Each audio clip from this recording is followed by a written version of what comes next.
ఈ రిపోర్ట్ నిజమా అబద్ధమా సరే 650 పేజీలు బయటకు వస్తే తెలుస్తుంది. బట్ నిన్న వాళ్ళు చెప్పిన దాని ప్రకారంగా అది నిజమే అనుకుంటే నేను 3 ఆధారాలు గుండ బద్దలు కొట్టినట్టు చెప్పిన కదా. క్యాబినెట్ అప్రూవల్ లేదు అంటే ఉన్నది అని మూపోటు జవాబు ఇచ్చినాం. నిపుణుల కమిటీ పక్కకు పెట్టినరు అంటే ఆ నిపుణుల కమిటీ అఫిడవిట్ రూపములో కమిషన్కే సమాధానం చెప్పింది మా రిపోర్టు మీదనే ప్రభుత్వం నిర్ణయం తీసుకున్నది అని. ఇక నీళ్లు లేవు అని ఉమాభారతి లెటర్ చూపిస్తే ఆ లెటర్లోనే 3వ పేజీల ఆమెనే చెప్పింది నీళ్లు లేవు అని చెప్పి అది కూడా బయట పెట్టినా. ఎక్కడ నిజాయితీ ఉంది, ఎవరిది నిజాయితీ అనే మాట్లాడుతుంది. మీదంతా కూడా రాజకీయ పబ్బం కట్టుకునే ప్రయత్నం. కేసీఆర్ దేమో తపన, తన్లాట, ఆర్తి, నా ప్రజలకు నా రైతులకు నీళ్లు రావాలనే తన్లాట.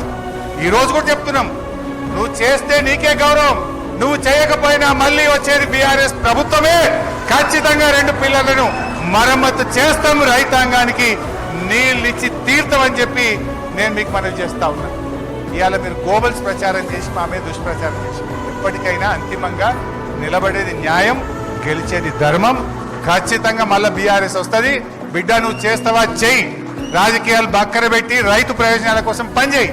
లేదన్నా మళ్ళీ వచ్చిన తర్వాత మేము కొద్ది నెలల లోపలనే రీస్టార్ట్ చేస్తాం, రైతాంగానికి నీళ్లు ఇస్తాం, కాళేశ్వరం తెలంగాణకు వరప్రదాయిని అని రుజువు చేసి చూపిస్తామని చెప్పి మనవి చేస్తూ ఇంత ఓపికగా విన్న మీ అందరికీ ధన్యవాదాలు. Thank you. జై తెలంగాణ, జై కేసీఆర్.